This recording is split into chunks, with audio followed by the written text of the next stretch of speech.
Hey everybody, today we are talking about weight belts, something a little bit more of a specific topic, but it's something that's driven out of lots of questions we get from coaches all the time. And just like we say on all of these, please reach out to us. We've gotten a tremendous amount of feedback of people saying that they like listening to it, enjoy the podcast, and we want to hear what you like about it, what topics you want to hear more of Coach Brez especially break down and discuss, so reach out to us. Plenty of ways you can get in contact with us. Easiest way is just go to platform.com. That's pltforum.com. So we are going to kick this one off. We're talking weight belts. This is Chalk Talk presented by Platform. Let's go.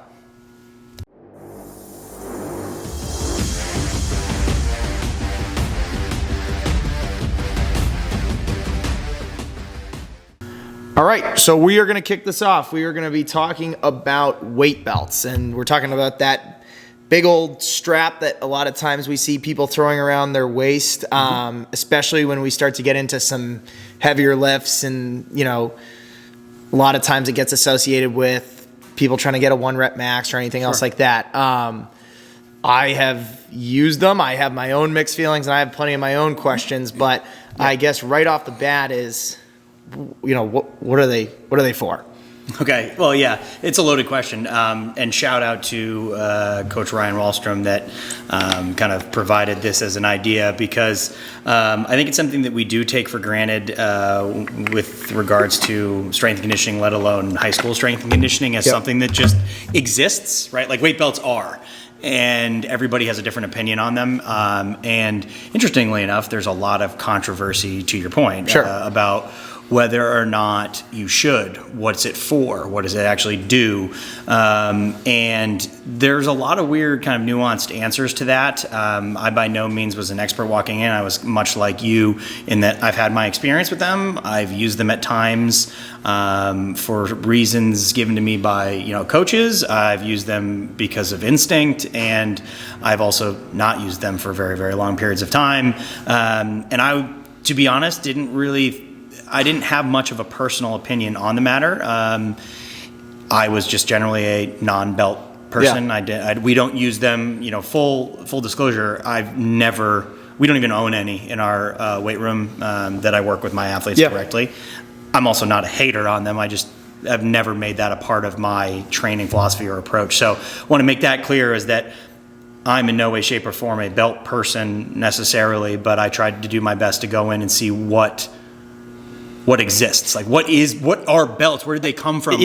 What's the point? What does it actually do? Because it's it's got a unique history. It's got some kind of, like I said, nuanced intricacies of what do they actually do, why, how. Yeah, and I think much like most of the topics we break down here, we never take a hard and fast, you got to do it this way, you got to do it that way. That's okay. Because there's a lot of different reasons why people like to do it or what they not like to do it. But you made mention to history. Maybe that's a good place to start. Or? Yeah, this is just minor, but weight belts have been around in some form or fashion since the turn of the 1900s. So there's pictures of like the first weightlifting competitors at the Olympics. I think it was like in 1896 or something like that, and you can very much tell they are wearing some sort of sash that is wildly tightened right below the belly button. And you can see that in like a lot of different, pictures of people that were involved in any sort of weightlifting way back when. Yeah. And then they rose in popularity big time amongst powerlifting crowds over the early 1900s. And then you have the explosion of let's just say the popularity of weightlifting, CrossFit, and all these other things that have happened in the last 20, 30 years. Weight belts are now one of those things that like you see in gyms that people just strapping on. Just as much as a kid likes to walk into a gym and slap chalk on his hands without knowing what it's for. Weight belts have just become one of those things because they've been around for 150 years. Yeah. But it's one of those things that maybe you don't think about what it actually is. You just think about the fact that it's weight belt, it's for lifting. I use it. Yep. So I think it's pretty unique that it's something that has been around for a long time, but there's no origin that says like, this is why they were used, this is what they do, and this is who should use them. Doesn't really exist. Okay. And that's kind of the funny part, is that they burst onto the scene, they became a part of weightlifting culture, and there was no real reason. Yeah. Now, I'm not saying that they don't do anything. Sure. We'll get into that. Yeah. But there's no like, at this point, they realized X, they created Y, now everybody uses it for this reason. Yep, for sure. Okay, and I think that's probably a good place to go if I think, like I always ask, if you'll let me, of what they actually do. Like if someone said like, now at this point, right, like I use weight belts, like put yourself in a coach's shoes that uses them and says I have a reason for using them. Yep. Is there a typical kind of like hierarchy of why people are doing it, or? Yes. And it is a bit unique because the majority of people that use them are using them for the self-described reason of the prevention of injury. Mm-hmm. So they believe that if I'm going to be lifting heavy,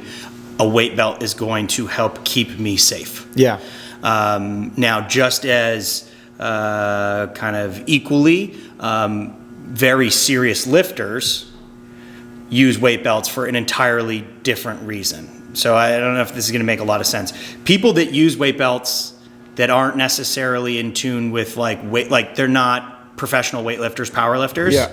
That use weight belts, they're using it for that reason. It's very common sense is that, or common belief is that if I'm lifting heavy, I should use a weight belt. It's going to help protect my lower back. Mm-hmm. I'm going to minimize lower back injury when lifting heavy. Yeah. Right. You see it a ton in movers. Like if you hire movers, they've all got the weight belt straps, and it's all with the idea that apparently you're going to prevent injury. But the funny thing is, the people that really call it for their job, weight belts, power lifters, athletes that are basically in the business of moving as much weight as physically possible, use weight belts, and then for no reason whatsoever for injury prevention, it's entirely for performance enhancement. And what I mean by that is, if you wear a belt, the belief, I will lift more. Yeah. So there's really two reasons that people wear belts. Generally, you fall into one category or another. I'd say for our audience, most people probably are thinking when it gets heavy, I should wear a weight belt because it's safer. Yeah, and I'll just use my own, what I think or thought or associate it to, both when I was training in college and a weight belt got thrown my way. It was like, well, it's going to like kind of like tighten up your midsection so you don't kind of like go the wrong way. Mm-hmm. And that's what it was presented to me as one kind of, and that's to me like that injury prevention side of things. Yep. And then the other side of it, and I this is even, again, I don't know true, not true, and I'd love to hear what you think, is like, like when you're going for a big lift, you want to kind of brace. Yes. And the weight belt helps you do that. Or it almost does it for you. Yes. Does that make sense? Yeah. So, and that's a great bridge, because what I want to get to next is those two are the beliefs that people use them for. And then it's worth also noting that there's a whole lot of people that would actually say, I very much dislike the use of weight belts for their reasons, which we'll get into. Yep. So there's the belief for and there's the belief against. Yeah. Neither of them are necessarily accurate. So let's now, at least before we dive into that, is what is the purpose? Like, how do they work, quote unquote? And you're spot on, right? We know lifting heavy, I think deadlift and squat, namely a back squat, are really the two lifts that are the easiest to understand the use of a belt, and frankly, the only two that really that's when I typically ever should, because frankly, if you put a belt on and do any other movement besides those two, the belt actually gets in the way. So those are the two movements to use a belt. Yeah. And what you're doing is increasing intra-abdominal pressure, which in turn stabilizes your spine and essentially your entire core. All right, for lack of a more specific definition, you are, like you said, bracing. Right, so your core is built to resist movement with heavy strength lifts, right? So we talk about it all the time. When you're deadlifting, when you're squatting, the thing that you want to avoid, not just for safety purposes, which is why this is believed to be a safety mechanism, but more so for if you want to lift this weight, your weakest link, or where it will fall apart first, is in your core. Yeah. Right? If you can't maintain a neutral spine, and pressure through your abdominal cavity, and the stabilization of that kind of the mechanism between your lower and upper body, then you're going to fail the lift. Yeah. So the idea is that if you put this belt on, not to get too specific, but essentially, and we're also going to talk about this, you have to use the belt the right way. Strapping it on doesn't do anything. Like, you actually have to put it in the right place. You have to breathe into it so that your abdominals are actually forcing the belt out. The belt's working back against the abdominals, which then also theoretically creates that pressure within your, basically your torso, with a belly breath. And allows you a more stable midsection to move heavier weights. Sure. And that's proven. That does exist. Yeah. When you do it right. Yes. So there's the two notes to that is that slapping on a weight belt doesn't do anything by itself. Right? Just doing this, by the way, which most people do, and this is too far into the weeds right now, but what do? You suck your gut in, yeah. You suck your gut in, you pull it as tight as possible, and then you let it go. Well, you've actually reduced the pressure, because instead of taking your big belly breath and forcing the actual pressure to increase, you have done the opposite. Yeah, and you've almost locked yourself So it's in. funny because a lot of people will actually do it the wrong way. They've done plenty of studies that even if you're trying to use it the right way, the first time you ever use a weight belt, it's almost across the board, it will give you zero effect. Yeah, and we'll get into the reasons why people don't like them and why people will want to avoid it, but you kind of already alluded to some of the reasons why. Because even myself as an athlete, I remember putting the belt on and going to perform a heavy squat and just feeling like, this doesn't feel right. Well, like, and it was because I'd never put it on, I'd never trained with it, and all of a sudden it was like, this is the time I'm using it. And again, it's not a knock on it, because that was the intended purpose of it. I just was uncomfortable. Like, me individually, I was like, the alarms were going off in my head. You're 100% correct, because even if, and we'll talk about, you're looking for the aid and you have a reason for it, it takes proper education on how to use it and then executing that properly as well. But it is proven, I want to make sure I'm clear. They've seen on deadlifts, I can't even say that today for some reason, pressure to increase by about 15% on deadlifts. Squats is up like 30 or 40%, which is a very noticeable increase. And then it is very much worth noting that there is another effect of that increased pressure that you absolutely need to understand, and it is an extreme increase in blood pressure. Yeah. So I don't know if you're familiar with the Valsalva maneuver, which is a breathing technique which essentially does what belts do without needing an external object. Mm-hmm. But even before belts, my experience with belts, I had heard about this, been taught about this, breathing, etc., was always warned though, be careful because it will mess with your blood pressure. You can get lightheaded. You can, if you have hernia problems, it's bad. Like, there's a lot of reasons that if a spike in blood pressure is at all concerning to you, you shouldn't, try to maximize that intra-abdominal pressure. And so it's that you have to make sure that we mention both sides of the equation there. But it absolutely does what it's supposed to do in terms of increasing that pressure. Gotcha. And what does that actually mean? Maybe a different question. But they've done some relatively concrete studies on what is the effect of that increased pressure in experienced lifters. And we can go over all of those. But that's more or less fact that it does that job, which is why it's been used for so long. For the performance side of things. Yeah, well, just for in general, like, it does increase pressure, but what does increased pressure mean? Yeah. Is it for safety? Is it for performance? Oh, so it could be for max strength? Is it for power? Is it for, should it be used by this person? Should it not be used by this person? Should it be used by X, Y, and Z? So, for sure. The way it works. Okay. Its results, wildly more controversial, also, I should mention. I'm going to get into what I have deemed my best representation of what I think the truest facts are out there. The opinions vary wildly. Sure. Dr. McGill, who's like the foremost expert on like back health, spinal health, and also I believe a powerlifting coach or whatever. I'm sure people have heard of McGill 3. It's those accessory exercises that are great for back health with regards to strength. They're huge, the big three. he hates weight belts. Yeah. He says that the only way a weight belt can aid you is if you lift with bad form, which means to gain any edge with a weight belt, you have to lift with bad form, which only increases your risk versus decreasing your risk for injury. Yeah. So this person is widely regarded as like, one, medical expert, two, strength expert, says worst idea in the world. But then hundreds, like 100+ years of experience and users at the level of professional that requires everything they can get say, no, I would disagree with that. Yeah. So just understand, I'm doing my best to kind of say, who do I trust? What do I believe? What can I basically say is fact?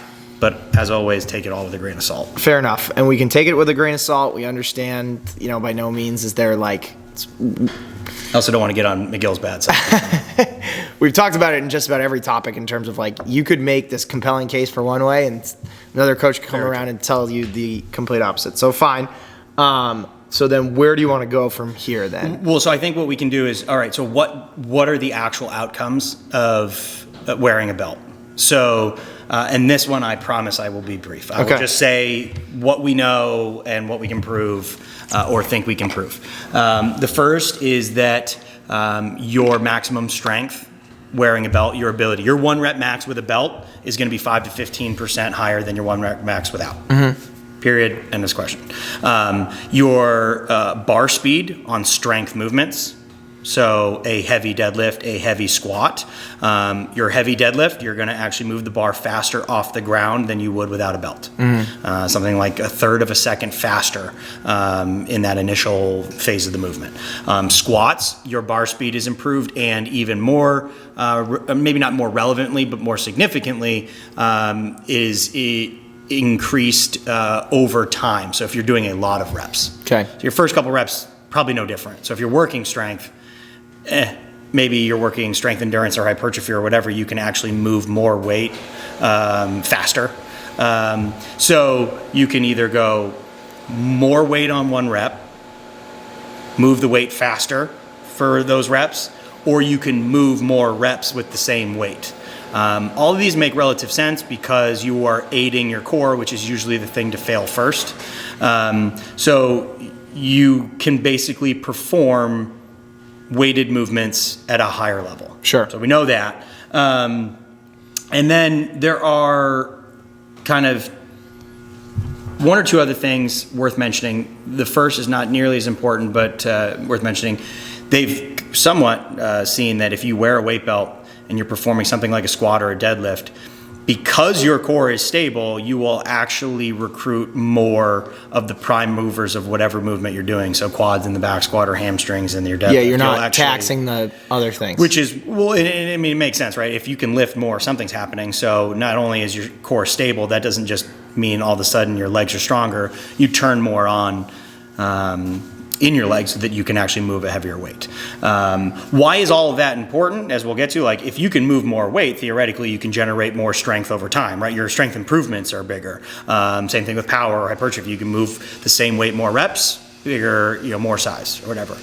Please don't just take that and go do a bunch more because there's a lot of other sides of it, but that's the reason that weightlifters will use a belt. Then the effect on your core, and I don't just mean the intra-abdominal pressure, I mean your actual core musculature is what everybody has. This is where most people have that kind of like, I'm either way for it or way against it. Either it's good for me because it's going to protect my back, or it's bad for me because it's going to, this is the common conception, is it's going to make my core weaker. So don't live for the belt, it's just going to make your core weaker.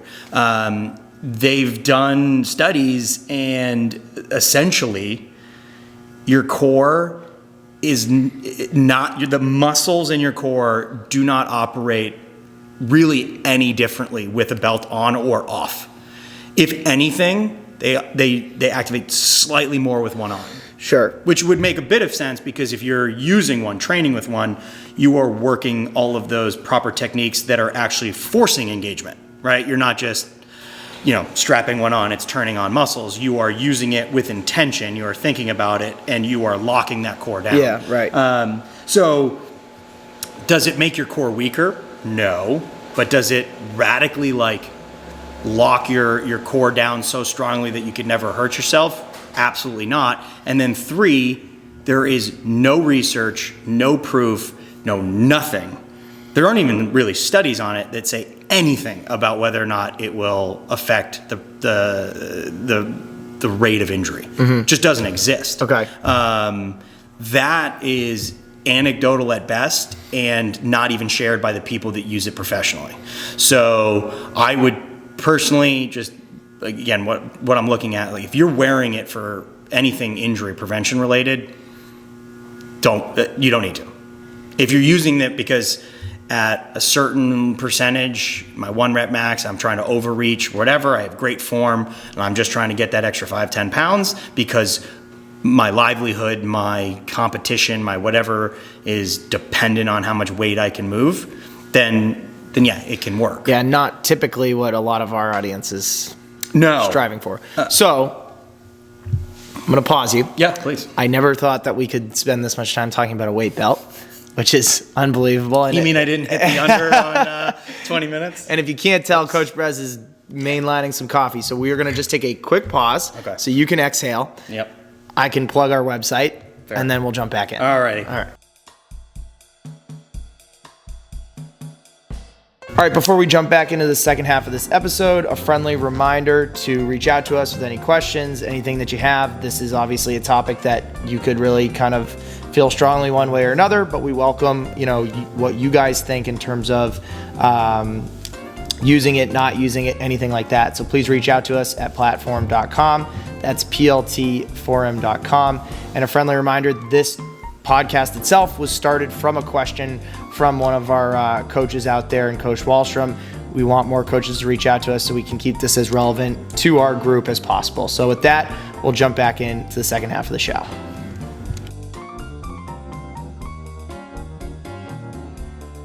All right, so Coach Brez, we are going to try to wrap this up as succinctly as possible. And on the first half of the episode, you kind of navigated the different whys and why nots around the history and everything else like that. So before we move on, I know you wanted to kind of just sum up sort of the main takeaways from the first half. Yeah, if you'll allow me, I think it's worth recapping just like quote unquote what we know, because the answer to who should, who shouldn't, should you, when, why, what is really going to be dependent on, call it the facts at hand, then used by your discretion via your personal approach, your training philosophy, the kids you have, the environment you've got. So what do we know? We know that weight belts have been around for a very long time. We know that wearing one appropriately does in fact increase IAP, since I've had marbles in my mouth when I actually try to say intra-abdominal pressure. It will increase IAP, that is proven. That increase creates a stabilization effect through the entire core that is going to allow you to basically move more weight, move weight faster, or move weight more times. Yeah, and don't just take that little snippet of what we just said and run with it. Right. Because you just listed all of those things if done right.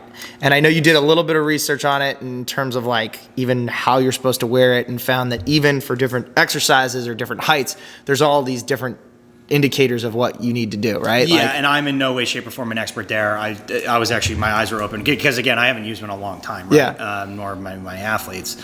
Your positioning, the way you breathe before tightening it, the way you angle the belt up, down, depending on a movement, what movements you can and should. For most athletes, it's only going to be a deadlift and a squat. I've seen things that say, like, for certain athletes, if you're built a certain way anthropomorphically, you can use them on cleans. A lot of people can't because of the way you're built and the way the movement. Getting there. Well, you have to get underneath, and it actually becomes an impediment because of the way you're moving. So there's a lot of reasons to just say, like, this is all under the assumption that if you decide to use one, you make sure that you find the right belt. An athlete knows how to use it, and they're experienced enough to get the proper result from it. So yes, we do know the IAP is increased pretty significantly, which can lead to that 5 to 15%, call it just performance enhancement, but strength performance enhancement. Yeah.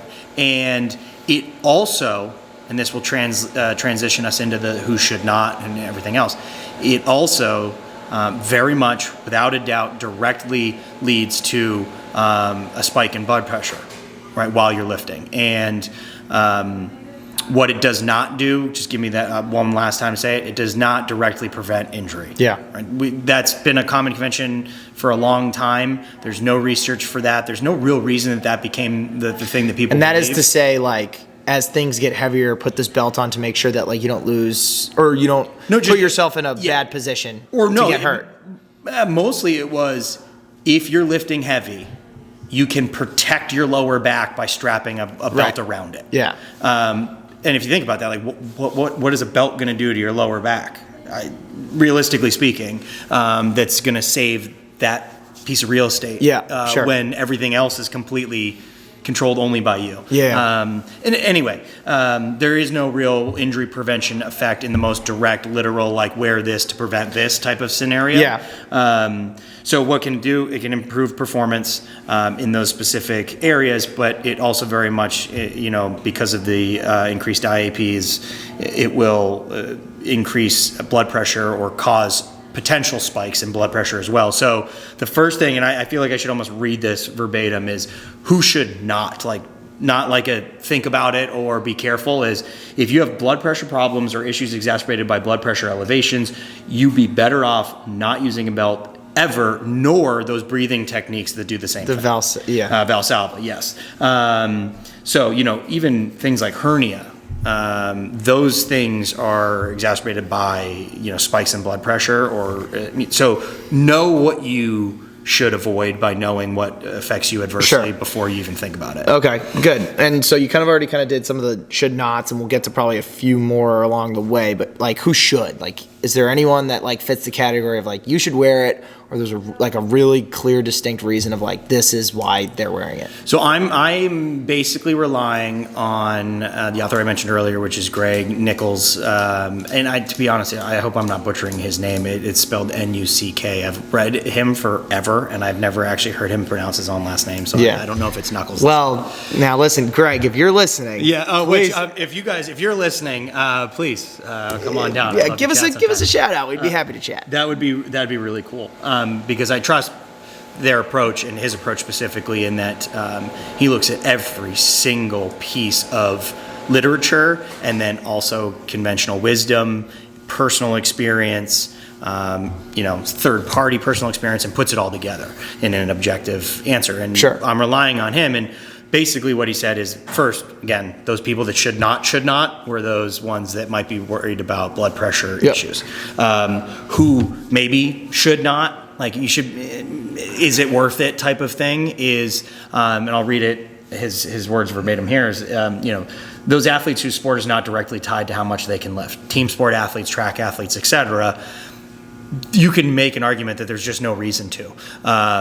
The argument against those athletes, say, like, you shouldn't, if you are that type of athlete training for those reasons, is that if you can't wear a belt when you're competing, you shouldn't train with one on, because you're practicing, bracing, acceleration, deceleration, strength, force production with an artificial aid that's not going to be there when you try to overreach in a competition, and your body doesn't know how. Counter arguments to that are like, look, what you do on the field is going to be so radically different than what you're doing in the weight room that one general form of weightlifting using a belt, your effect on a football field, your soccer field, or whatever, in terms of what you're prepared for or not prepared for, is probably a moot point. Yeah.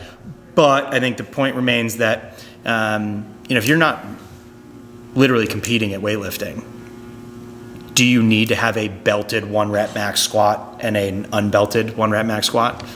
Probably unnecessary. Now, I think the place I'd go next is, can you sit down and argue with me and say, I know what a belt can do and what it can't do. I've educated my athletes on how to use it properly to achieve those enhancements, and this is why we do it in our weight room, and I'd be sold on it, you can come up with a dozen different reasons. Yeah, and I think one that's like a good one that we hear sometimes is just like, we want to get the kids excited, and we've always talked about those different types of things is like, if there's a reason to it and the kids are excited around it, it's the culture and it's this, that, and the other thing, and they can do it correctly, then okay, like that's your thing. Like that's okay, but it's more so what we're getting at in terms of like, if you're just grabbing the random belt, you're throwing the strap on it without kind of knowing where it's supposed to go or what it's supposed to do, it's where we start to trend into some of that like trouble area. Yeah, it can be just, chalking up on a deadlift is a complete, does nothing. But if it makes you mentally prepared for that heavy pull, all right? Same thing with a belt. If you're using it appropriately and you're not, jeopardizing your movement, and I don't mean like, oh, you're gonna hurt yourself, like it's in the way and you can't pull as strong. Then go for it, right? It might result in an improved, performance. And as I mentioned, you could come up with a lot of reasons to do so. You could say, hey, coach, when we get at 80% plus, I want to make sure that we are always setting our goal higher than we really maybe are at by not artificially, but we are overreaching our maxes by getting to a point where when we're at 80% and above, we use a belt so that we can hit those, so that when we start over a cycle or we get past that point, all of a sudden our maxes are higher and we're chasing those numbers again and we're overreaching and it's all for a reason. Or it's, hey, on max day, because it's a culture item, because it's this, I know my athletes can move well, and we just want to see the extra 5-10 pounds, and that's going to get everybody so jacked up that I get buy-in, and kids feel more ready and interested because of the belt. Then by all means, just don't do it because you think that if you're lifting heavy, you need it to protect yourself. Gotcha. Fair enough. Anything else that we've missed or want to touch on before we wrap up? There's definitely way more, like I've said at the beginning, in the middle, is like there is a lot to unpack in the world of just putting on a belt. I think my only thing is, I said it a bunch of times, there's no right and wrong. It's been around, it's been used successfully by a lot of very, very smart and successful people within the world of any sort of strength or athletic performance for 100 plus years.